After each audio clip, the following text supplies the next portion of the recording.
Capitol Report is a production of Senate Media Services.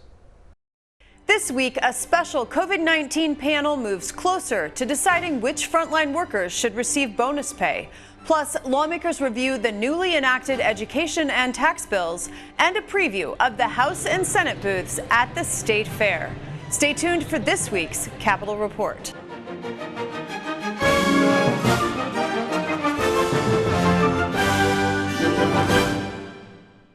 Welcome to this week's program. I'm Shannon Lurkey. If you plan to attend the Great Minnesota Get-Together this year, be sure to stop by the legislative booths in the Education Building to talk with lawmakers and learn more about a variety of legislative topics.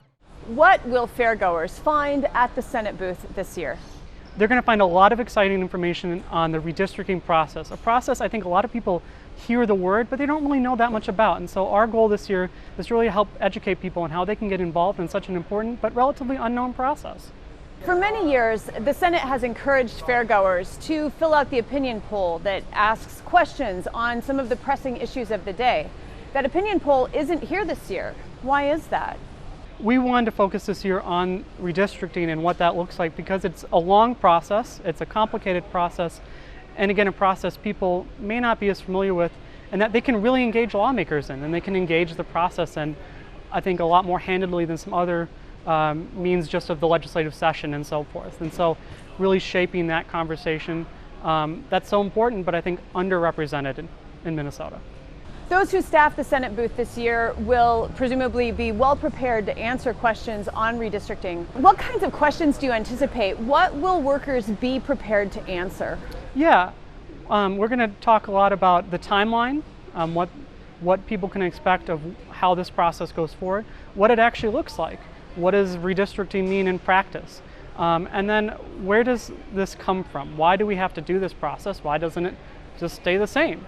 Among other things, too, we'll be talking about what actions have been taken, because a lot of people don't know that we have redistricting committees that have already begun to work in the House and the Senate on this issue.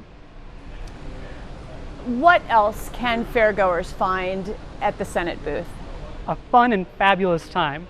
Now, in addition to information on members, we're going to have Senate members of both parties here and have them answering questions. People can directly engage with lawmakers and get their thoughts. My goal this year is to help demystify government and make people involved in the process so that going forward, if they have an issue, they don't hesitate to reach out and help make that change. Next door to the Senate booth, you'll find the display for the House of Representatives. Barry LaGrave, Director of House Public Information, offered a preview of what fairgoers can expect. I understand it was a bit of a challenge to get hold of a ballot box for this year's State Fair opinion poll. Why was that, and how did you eventually secure one? Well, you're right. It was a challenge because the elections ballot machines are sort of locking them down, so they just want them to be used for their intended official purpose. So we were able to connect up with a company in Omaha. So we shipped a ballot machine up from Omaha last week for the fair. They're letting us use the ballot machine, and it's actually one we used in 2019 at the last fair. So it was quite involved, but we really like doing the poll, so it's great to have that. On this year's opinion poll, what are some of the topics that voters and fairgoers can weigh in on? We've got 12 questions. We're in the Education Building, so we've got a question about should K-12 students be wearing masks, be required to wear masks. We've got are elections secure in the state? We've got a question about what the legislature's role should be in peacetime emergency determinations, and so a wide variety of questions. We've got a recreational marijuana question, so a wide variety that interests, we hope, all the fairgoers. In addition to taking the opinion poll, what are some of the other reasons that fairgoers should visit the House booth here in the Education Building? Well, we do have members scheduled to be at the booth at various times throughout the fair. We've got a computer set up so we can identify for fairgoers their legislative district, House or Senate, congressional district. We've got publications. We have green books, our popular green books. We've got a lot of those, so those are free to anybody that stops by the House booth in the Education Building. And anybody can be the speaker. We've got a plastic gavel in front of the speaker, President Lincoln, and yeah, pretend to be the speaker.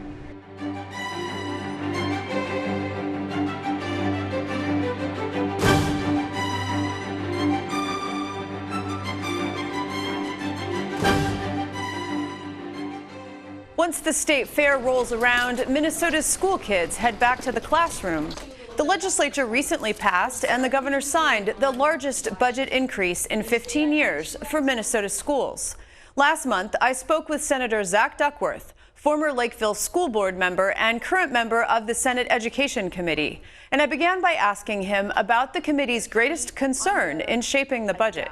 Our biggest concern was how do we afford our schools, districts, teachers, kids and families really a chance to come back to the classroom and give everybody a chance to assess where they really are.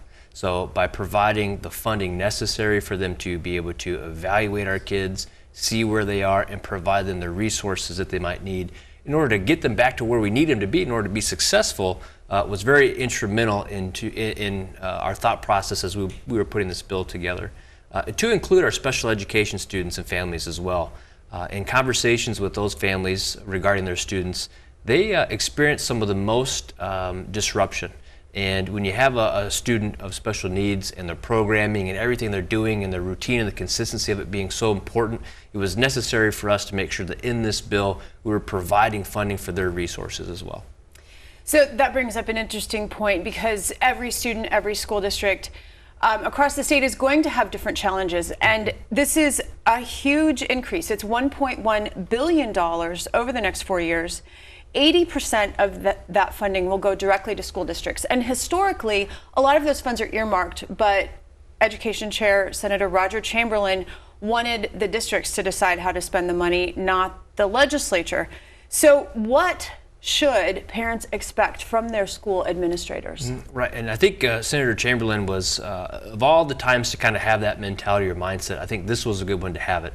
Every district has been impacted over the last 2 school years very uniquely. The challenges they face and the resource issues they might be having are all unique. So allowing them the freedom and the flexibility and the local control they need at the district level to combat those, I think, was very wise. And so I would expect, as a parent, to expect your school districts, your school boards, to evaluate the kids, the resources, the teachers, the school buildings, all the things that they might need to help get our kids to where we'd like them to be in order to help them continue to be successful moving forward. So that was kind of the reasoning behind it. If I was a parent as well, I'd also be engaging directly with my school board, my principal, teachers, in order to help provide feedback and let them know about your child, their needs, what they're experiencing, and how they can help best have them succeed. As we welcome kids back to school, it's going to be a community effort to make sure that we are providing them the support and the resources they need in order to be successful, and that's a large part of what this bill was aimed at achieving. Another aspect of this bill is mental health of students, which for some suffered even more, than beyond what is normal because of the pandemic, because of the lack of social interaction. What efforts were enacted to help administrators, teachers, parents, to help address the mental health of kids? So there are some behavioral health measures that are in the bill. There's training for teachers and staff. When our kids are in grades 4 through 12, there's certain training that they have to go through or be introduced to in the classroom. We added suicide and self-harm awareness to that list. Then we also had a lot of conversation and education of our members and others about the use of mobile devices or iPads and screen time and how that can affect our kids. I think one thing that we heard very consistently from parents and from kids is that they were very concerned about the social, emotional well-being of their kids and their mental health. And I think by providing our schools with the funding that we have without many strings attached, it allows them to use those funds in the way they see best fit to meet some of these challenges, to include behavioral health issues, and not to mention the federal money they'll be getting as well to invest in our schools and kids. So that's how we've gone about tackling that, and I suspect it will continue to be a priority for all of us as we move forward. Now, you mentioned the social media, the technology thing. Your children are small, mine are older, but managing that digital, the devices and how much attention and how drawn kids are to those devices. There's a program that is getting some funding called Live More, Screen Less. And I just wonder, as a parent, what your thoughts are on this, and then the kind of instruction that this will maybe enable in the schools. Sure. I think But what's incumbent upon us as the parents of kids, as the teachers and the administrators, and as school boards, as we're looking at how we're going to implement these tools of technology, is how do we strike a balance, right? They can be phenomenal, very useful tools and enhance the quality of education of our students, but at the same time, we have to know what the potential side effects are from misuse or overuse. You can go down the list, whether it's physical, mental, social, emotional. If we allow our kids or our students just to kind of use these devices as they see fit without any parameters or any safety precautions or measures, then some of those negative effects can take place on them. But here's the deal. I have to admit, I have to be honest with you. I have a 3-year-old and a 5-year-old. Sometimes they each have their own iPad. Sometimes it's the easy button, right? So I'm not judging here. We just have to educate ourselves about what some of those side effects are, be mindful of them, and we have to strike that balance between those being used as great learning tools and also making sure that we're still allowing our kids to be safe as they use them. Minnesota has consistently ranked poorly when measuring the overall performance of students of color against white students. And lawmakers have spoken for several years about increasing funding for teachers of color. Studies show that students of color do better when their teachers have similar experiences and backgrounds to, relate to. What's being done in this area? Because something is going to be done now to increase the teachers of color and American Indian teachers in the classrooms. Absolutely. This was a very important and critical part of this bill. So in this bill, there is language specifically as it relates to our teachers of color, and it makes it a requirement now. It's not just a suggestion. School districts must have a plan in place to attract, develop, and retain teachers of color. For all the reasons you just mentioned, we know that all of our children, they span the spectrum. They're very diverse. And when they're in the classroom, the studies you mentioned have shown that some of our diverse students, they do better. They're more successful. Their education is superior when they're seeing other diverse teachers in the classroom as well. Someone that maybe looks like them, teaching them in the classroom. And that's why that language was in the bill. We think it's going to be extremely helpful. There's some other programs that are initiated in this bill, a Grow Your Own program to make sure that we're helping to foster teachers in our own area. I would imagine that students can probably relate to teachers that look like them as well as teachers who are from where they grew up.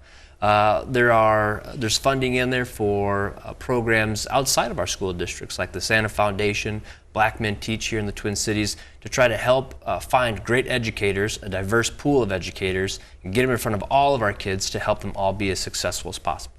And finally, before we go, the killing of George Floyd prompted national conversations that include how students learn about American history. This law places a 2-year delay on the implementation of any new academic standards, including those for social studies. And I wonder what your thoughts are when it comes to the legislature's role in determining educational curriculum. Sure. It's a very good question, a fair question, especially right now. I think, in my humble opinion, the role of the legislature is to ensure that the education of our kids does not become overly politicized. And to really make sure that it's being funded appropriately and allowing school districts, school boards, local communities, families, and their students determine how to best meet the educational needs of their students. That's, of course, coming from a former school board member, right? The much more candid way to answer your question is let's let our school districts, our school boards, our parents figure out how they want to teach their kids and go about doing that. But what's really important, what you mentioned, is academic standards were paused across the board, not just social studies. This was a chance for us to say to schools all across Minnesota, we know you've been through heck the last couple of school years. We know the workload has been through the roof. We know you've faced a lot of uncertainty, a lot of changes, and so have our kids and their families. So you just finished running a marathon. Let's allow you to take a knee, catch your breath, get reestablished before we start requiring you to implement new academic standards, change lesson plans, and reimagine what you're doing in the classroom. So really, the intent behind that portion of the bill was to welcome our kids back to the classroom, let our teachers wrap their arms around them, see where they currently are, and get them the help and the resources they need. And once we've done that, we can discuss new standards moving forward. Senator Zach Duckworth, it's been a pleasure. Thank you. Absolutely. Thank you for having me.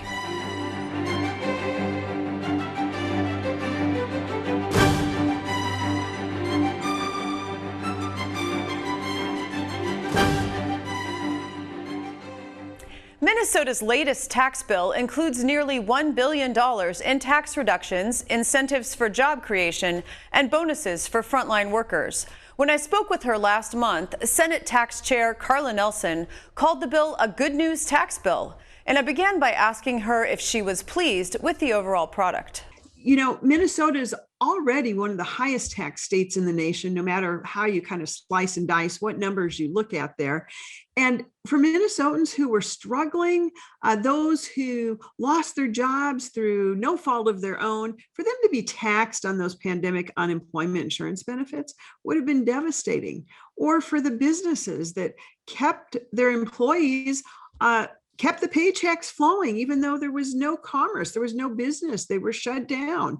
Yet for those employees not to be taxed then on those forgiven PPP loans would have been devastating. So the fact that we were able to successfully get this bill across the finish line that does not tax those benefits that really were lifelines sent to Minnesotans was a huge win for Minnesotans. And I am very excited about that. And then there's all the other good things that are in the tax bill too. And we'll dig into a few of those. But as you know, Governor Walz and the DFL House had proposed tax increases. And it was important, I believe, to the Republican caucus to not have any tax increases. So as you mentioned, the PPP forgivable loans and the federal unemployment insurance will now not be taxed at the state level. What impact will this have? Why was it important to not increase taxes? Well, it was so important as Minnesotans are digging out of the pandemic effects to be able to recover. You cannot tax the lifeline. So that was huge. And just to note, Minnesota is one of the most progressively taxed states in the nation as well. That means the more you make, not only do you have more to pay taxes on, but you pay at a higher rate. And when you combine that with our already high taxes, it is critical that Minnesota be a friendly state to workers, to new employees, to new employers. And one of the things we saw, Shannon, as we lived through the pandemic, remote work has continued and it's going to continue. And people are leaving places that are inhospitable to their livelihoods, their ability to raise a family comfortably, and they're moving to other states. We're seeing great tens of thousands of Californians, for example, leave. And it's very important for Minnesota that Minnesota is one of these states that, yes, has a high quality of living. It also has a reasonable tax climate that allow Minnesotans, Minnesota families to work and to also provide for their families in good order. And so it's very important for Minnesota that we not become one of those ultra high tax states. The bill establishes a frontline worker grant program, creating a pot of $250 million that will be allocated to some of those frontline workers who kept going throughout the pandemic. What's the process going to be to disperse those funds? Yes, these funds are so important. And I just want to mention, Shannon, that in my district, I had a number of frontline workers and I talked with them and their families all throughout the pandemic, virtually, of course. And the stress and the added expense of working with COVID patients, working in the emergency services, all of those type of things put them at great risk, and the extra lengths they had to go to try and protect their families. Some didn't go home. Some stayed in hotels, not wanting to bring the virus home. We just knew so little about the virus at that time. And so it's important that we try to make those workers whole. And that's what this $250 million federal dollars to frontline workers will do. In our September 6th likely special session, we will be appointing 3 senators, 3 House members. The governor will appoint 3 people to form that task force to determine what is the eligibility for those frontline worker we would call bonuses or compensation, and then how will that be distributed? And this provision was carried in the tax bill as far as the money that will be set aside, and then the formation of the kind of like a task force, a working group to figure out how best to disperse those funds to those frontline workers, those who put their lives at risk to save others. On the Senate floor, you said this bill will empower Minnesotans and drive economic growth. There are credits and incentives for job creation, like the Oriented Strand Board project up in northern Minnesota. There's also the extension of the Angel Tax Credit. What else accomplishes the goals of empowerment and economic growth? Sure. Let me just say the OSB will bring hundreds of jobs, which are critical. And of course, the angel investor not only brings jobs, but those new innovations, oftentimes in the world of healthcare, that help save lives. So we're excited about that. In addition, there's the historic structure tax credit, which is very exciting because it has had a great track record of saving those historic buildings, empowering them. Oftentimes our smaller local communities growth, whether it be hosting a brewing company or a small restaurant or some arts. It's just a phenomenal, successful program that has really helped save buildings, provide jobs, and provide also entertainment for oftentimes with our music as well, our legacy music as well. The Wall Street Journal recently published an article about the trillions of dollars of wealth that baby boomers have, and how that is going to be transferred in coming years to their children. I assume this is going to have significant tax implications, and I'm wondering, in the future, is your tax committee really going to look into this? Oh, we most definitely will, because there is a generational shift in wealth coming. The baby boomers being the largest prior to the millennials, and great wealth there. And there will be a transfer of that wealth. It's very important that Minnesota be a state that, number one, baby boomers will retire in. We see far too many baby boomers leaving our state because, as oftentimes their CPAs note, we know your heart is in Minnesota, you love Minnesota, but if you're just looking at the numbers, you really can't afford to retire in Minnesota. But if you even could afford to retire in Minnesota, you certainly can't afford to die in Minnesota. And that's because we tax Social Security. Most states do not.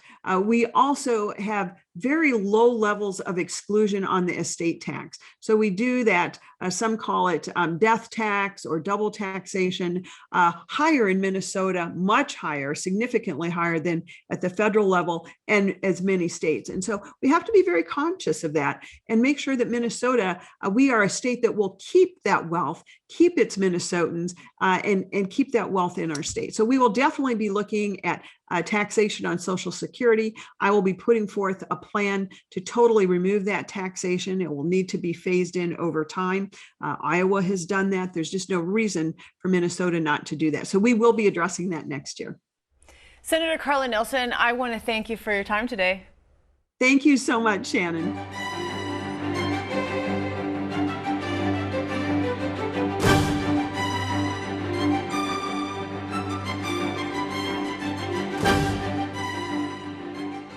The panel charged with creating a plan to distribute $250 million in bonus pay to frontline workers recently offered their thoughts on the allocation of those funds. I think it's clear that there was a group of people that had to go had much more risk of COVID in front of them every single day. Their work was different in the whole big group of essential workers. So those, I feel, not that anybody should go in one bucket or another bucket, but I feel like our nurses and our long-term caregivers every single day having to double mask up is a little bit different than the other group of essential workers. And again, absolutely every single one of them were essential and did amazing things. But I think when we're going through this process, I think we really do have to think of those nurses and long-term caregivers that had to face COVID every hour of every single day. They were at much more risk. I think those long-term care, where they had a lot of cases, a lot of sustained effect, a lot of risk. Same thing with the nurse category. I would also say the first responders were also ones that had very frequent, very often, very much were involved with that.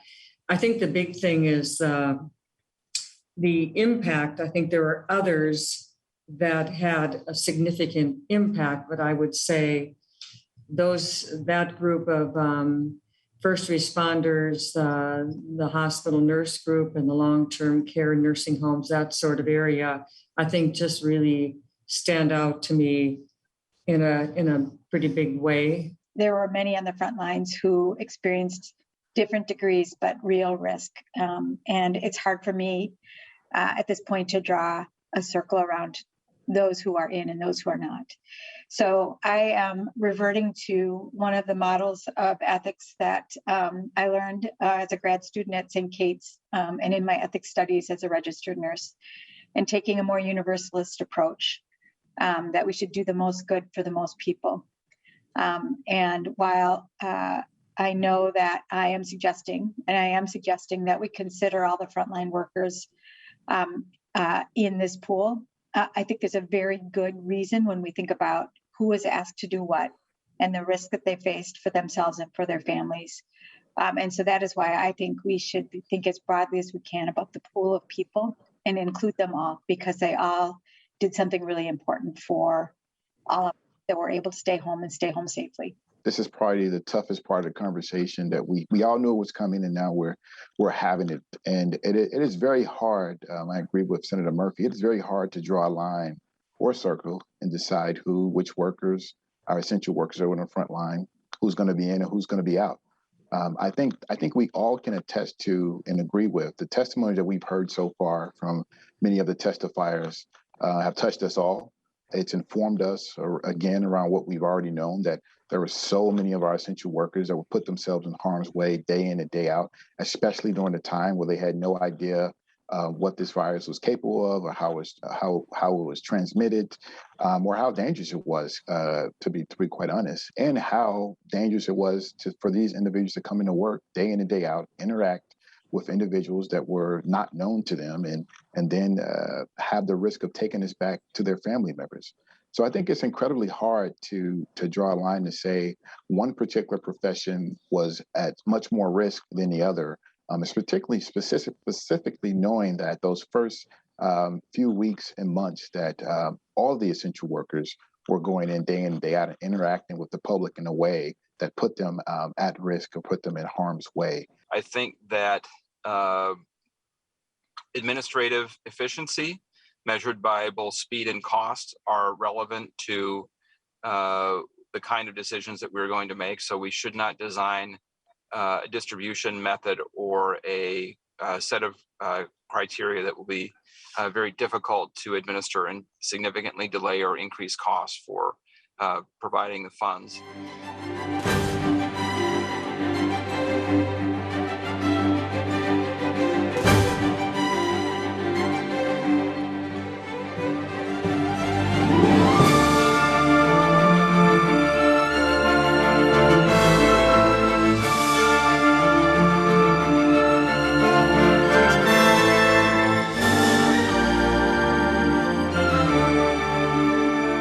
Join us again next week as we delve into more topics affecting Minnesotans. I'm Shannon Lurkey, and on behalf of all of us at Senate Media Services, thanks for watching.